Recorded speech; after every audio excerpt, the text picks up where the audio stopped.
This book right here made me millions from Facebook ads, and you probably never heard of it before. It's called Kick-Ass Copywriting Secrets of a Marketing Rebel by John Carleton. And in this video, I'm gonna break down these 7 key principles from it that completely changed my ad results. And once you understand these principles, you'll be able to scale your ads much further. Let's not waste any time and dive right into it, starting with the first principle, which is gun to the head. And this is probably the principle that made me the most money from this book because it's the core mindset I operate with when I'm running ads. And the idea is simple. Approach every ad like it has to work or you get a damn bullet through your skull. And I know that sounds extreme, but this is exactly how John operated when he first started as a freelance copywriter. He only had enough money for 1 month's worth of rent, so if his ads didn't produce results, buddy was fucked. There was no backup plan.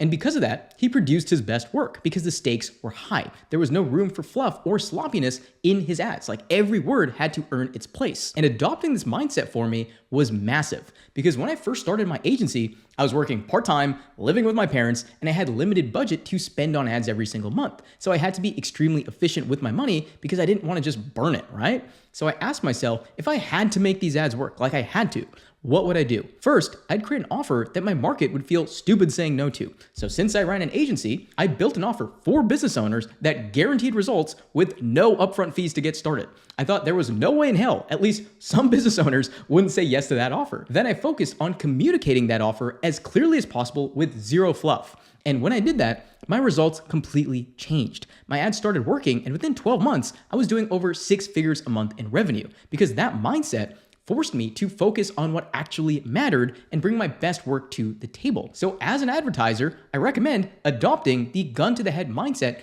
every time you create an ad, because when you do, you naturally cut out everything that doesn't matter and focus on what actually drives results. Meaning, you focus on the strength of your offer. You highlight the core benefits your customers actually give a shit about. And then you sharpen the clarity of your message so every word earns its place. One of the biggest problems I see running rampant right now is advertisers are getting lazy, especially with AI. They rush the entire creative process and they put out sloppy ads thinking AI is gonna drive some big breakthrough results. Now, am I saying AI is not valuable? That's not what I'm saying. Definitely utilize it, but don't get too reliant on it. Because if you get too reliant on it, you're just cheating yourself of the work that's required to generate results. But if you can reframe your mind and treat every ad like it has to succeed with this gun to the head mindset, you're gonna bring your best thinking to the table. And that's when you start producing ads that consistently drive results. The second principle I learned is to sell what the market wants. Not what you think they need, not what you want to sell them, but what they actually fucking want. Because what the market wants determines what actually sells. For example, in the weight loss market, people want fast results with the least amount of effort possible. Like anyone who's overweight knows if they eat less and exercise more, they'll get in shape. But that's not what they actually buy. They want something easy, something that gets them results fast without giving up their favorite foods. That's why products like GLP-1 have completely exploded and transformed the weight loss industry because they align perfectly with what the market already wants. And this was a big mistake that I made early on. I was trying to sell services that I wanted to sell the market instead of actually listening to what my market actually wanted. And because of that, my ads weren't working. I kept pushing agency services with upfront fees and no guarantees. So the biggest objection I kept getting was, I need to think about it, or I've worked with an agency in the past and I got burned. So instead of trying to convince them otherwise, which was like pushing a rock up a hill, I changed the offer. I created an offer that guaranteed results with no upfront fees, so there was zero risk for them to get started.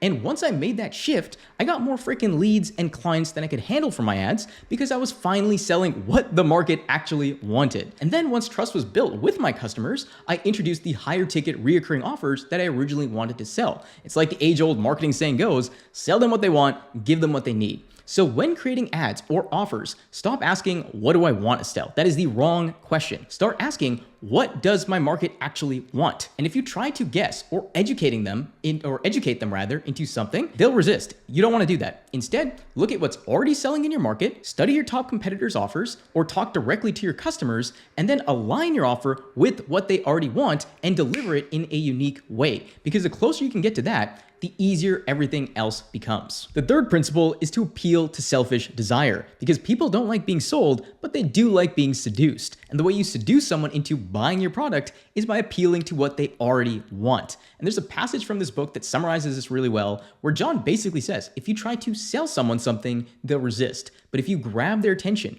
tap into a deep desire they care about, and show them how your product can get them that desire in the fastest and easiest way possible with minimal downside, they'll start convincing themselves to buy your product. And that's the big shift. You're not trying to force the sale. Instead, you're making such a strong, compelling case that appeals to what your customer already wants that saying yes to your product feels natural. And once I understood this, writing ads became a lot easier because instead of trying to sell someone with fancy words, all I had to do was focus on making the most compelling case possible on why my product helped them get the result they already wanted. So I leaned into their desires, their problems, and what fears they had, and showed them clearly how my product gets them the result they want most in the fastest, easiest, and lowest risk way possible. And when I did that, my ads started producing significantly better results because I was going with human nature instead of against it. So when creating your ads, appeal to your customers' selfish desires by clearly communicating the core outcome they want most, the benefits they'll experience using your product and how it'll make their life better, the fears or objections they have and how your product overcomes them, and then show them proof that your product actually fucking works and explain how there's little to no risk trying it. And if you do this, I promise you, selling your product becomes so much easier. Real quick, if you want to scale your ads faster, you can get a free custom scaling roadmap from our team breaking down step by step exactly what you need to focus on to scale your ads to the next level. Simply go to scalewithless.com/roadmap or the first pinned comment below to get yours today. All you have to do is answer a few questions about your business and we'll send you a tailored plan showing you what to focus on for your specific stage and give you the tools and systems to execute the plan so you can start seeing results. Again, go to scalewithless.com/roadmap or the first pinned comment below. Now let's get back to the video. The fourth principle is to find the head-turning hook because every big winning ad has a head-turning hook that cuts through the noise and pulls directly on your customer's deepest desires. Because if your hook doesn't stop them, nothing else in your ad matters. That's why before you write a single word of ad copy, spend disproportionate time figuring out what the hook is going to be. Because once you have a killer hook, the rest of the ad basically writes itself. And here's a great example from the book. John was writing an ad for a golf training product that helped golfers hit the ball further, but he couldn't find a unique angle for it, so it just sounded like everything else in the market. Then he asked the creator of the product where he got inspiration for the swing he teaches. And the guy said a few years ago, he saw this one-legged golfer hit a perfect drive down center. And he realized that two-legged golfers could benefit from the adjusted balance that this one-legged dude was using. And once John had that, he had everything he needed for his hook. He wrote the headline for the ad, "Amazing secret discovered by one-legged golfer adds 50 yards to your drives, eliminates hooks and slices, and can slash up to 10 strokes from your game almost overnight." And this ad ran successfully for 12 years and printed millions of dollars because the hook cut through the noise and engaged so much curiosity that if you were a golfer, you had to stop and read the ad. And I saw the power of this firsthand with my own ads. One of my most successful hooks was 10x ROI guaranteed, pay nothing out of pocket to get started. And the reason this hook crushed it for me was it was exactly what my market desired. They wanted more revenue with as little risk as possible. So I led with that in my hook. And when business owners saw that hook, their immediate reaction was, wait, what?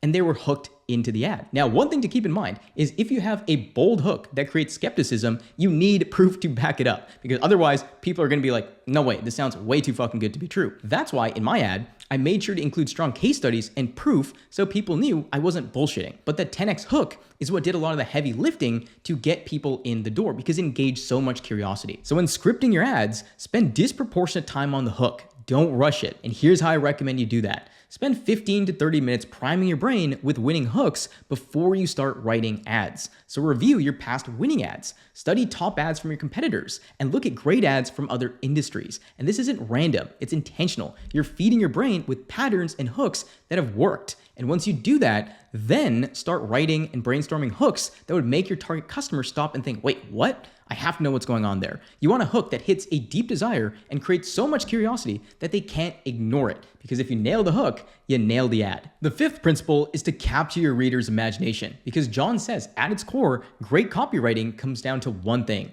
and that is using the right words to fill your prospect's mind with vivid pictures that make them want to buy your product. Because people don't buy features, they buy how something makes them feel. And the way you do this is by turning features into benefits and then bringing those benefits to life by activating their senses. And most people stop at features or just basic benefits, but the ads that really hit and convert are the ones that make the customer see it, feel it, and experience it in their mind before they buy the product. And when I first started writing ads, I did what most people did. I listed out basic features and benefits, and my ads were okay, but they didn't really hit as hard as I knew they could. It wasn't until I started actually bringing the outcome to life in my ads and painting a clear, vivid picture of how their life would improve using my product that I started seeing higher engagement and conversions. So here's how to do that in 3 simple steps. Step 1, list out your product features. So these are all the bells and whistles of your product. So let's say I'm selling skincare. The features might be 1, made from natural extracts. 2, has anti-inflammatory agents. 3, includes hydration complexes. Then step 2,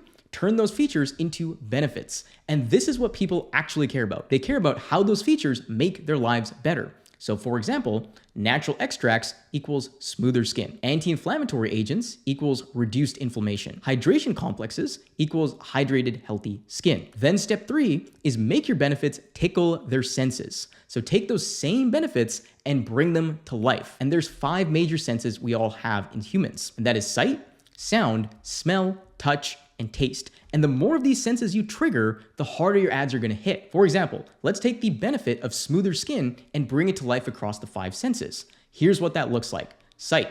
Imagine looking in the mirror and seeing smooth, even-toned skin staring back at you. Sound. Hear your friends start asking what you've been using as they notice your skin look clearer than ever. Smell. Smell the light, calming scent of natural ingredients as you apply it each morning. Touch. Run your fingers across your face and feel soft, smooth skin with no rough patches. Taste. Enjoy going out without worrying about your skin, feeling confident without needing to cover it up. Pretty cool, right? So next time you write an ad, don't just list features and benefits. Take it one step further and bring the outcome to life by activating their senses. Because your job isn't just to explain your product, it's to help your customer feel what it's like to have the result before they even buy your product. And the better you get at that, the better your ads are gonna perform. The 6th principle is to close the damn deal. Because if you've done a good job hooking in your reader and building desire for your product by appealing to their self-interest, they're in a state where they wanna buy your product. Now your job is to close the deal and collect the damn money. And this is where I see a lot of advertisers mess up. They do a great job creating interest in their product, but they do a very poor job asking for the sale. So they lose out on a lot of conversions.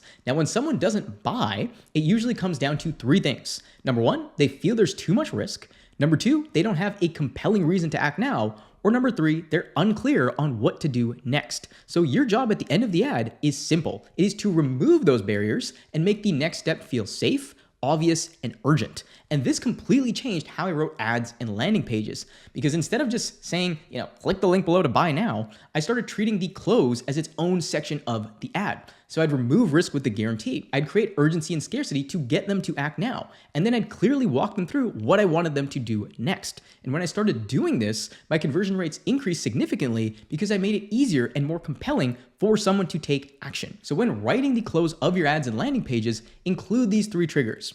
Trigger 1, remove risk. So add a guarantee or risk reversal so the customer feels like they get maximum upside with little to no downside. And then make that guarantee as specific and believable as possible. So instead of just saying satisfaction guaranteed, which is boring and bland, say something like, if you don't see results in 30 days, we'll give you your money back, no questions asked. And the goal of your guarantee is to make the decision feel as safe as possible. Now, if you're someone who's hesitant to add a guarantee or improve your existing one, I'd urge you to at least test it. Like, you have no downside. You can always remove it if it doesn't work. Now, in my experience, I've never seen a stronger guarantee reduce sales volume. I've only seen it increase it. So take that for what you will. Then trigger number 2 is give them a reason to act now. So use urgency and scarcity. So urgency is based on time. So you want to think deadlines and expiry dates. For example, offer expires Friday, June 26th. Scarcity is based on availability. So think limited spots or capacity. For example, we only have 250 units available. Now, without adding some form of urgency into your offers,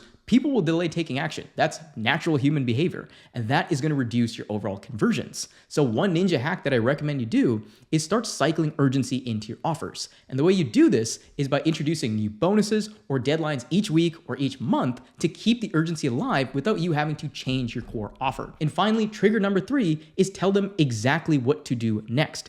Don't assume your viewer knows what to do. Spell it out step by step. For example, click the add to cart button below, enter your details, and your order will be shipped within 24 hours. The clearer you make the process, the easier it is for someone to take action. So test adding these 3 triggers to your closes and watch your conversions increase. And finally, the 7th principle is Operation Money Suck. And don't worry, Operation Money Suck doesn't mean be a hooker and start sucking wieners. That's not it. Operation Money Suck is simple. It is to spend your time on the activities that make the most money and ignore or delegate the rest. And John learned this lesson during a writing session with the legendary marketer Gary Halbert. So before they could even start their writing session, Gary's assistants burst into his office and they start giving him a bunch of shitty news, like how his taxes are due tomorrow, his computer just crashed, and all these problems that looked super urgent. Then Gary basically just tells his assistants to fuck off, locks his doors, and starts writing ads. And then John asks, what about all those problems? And Gary's like, screw it. Our job's to bring in the money. And they spent 6 hours writing ads and making calls to generate money. Because Gary knew if you focus on making money, most business problems are going to end up solving themselves. And this lesson completely changed how I structured my day. Because instead of bouncing between tasks, I started blocking off the first 4 to 6 hours of my day on revenue driving activities based on the biggest constraint of my business. So if I wasn't getting enough leads, I would spend the first 6 hours creating ads and content. If sales was the issue, I'd be taking sales calls or training my sales teams, and everything else got pushed later or ignored. And when I did this, growth became much more consistent because I was actually spending time on the things that moved the business forward. So what I recommend doing is block out dedicated time each day for high leverage revenue generating work. For me, that's the first 4 to 6 hours of my day completely uninterrupted. Then identify the biggest constraint in your business and attack it during that block. For example, if you're not getting enough traffic, focus on making ads. If your conversion rate isn't high enough, focus on improving your offer and your landing pages. If you're not making enough money per customer, focus on creating new products and dialing in your backend. That's how you move your business forward. You spend time on the activities that move the needle forward and ignore or delegate the rest. So those are the biggest principles I took away from this book that made me a better advertiser, and I hope they do the same for you as well. Now, don't feel like you need to implement every single principle at once. Just pick one principle from this video, whether it's adopting a gun to the head mindset or focusing on creating better hooks, and then put it into practice this week. That's how you actually get results. So let me know down below in the comments which one you're going to implement and get after it. Happy scaling.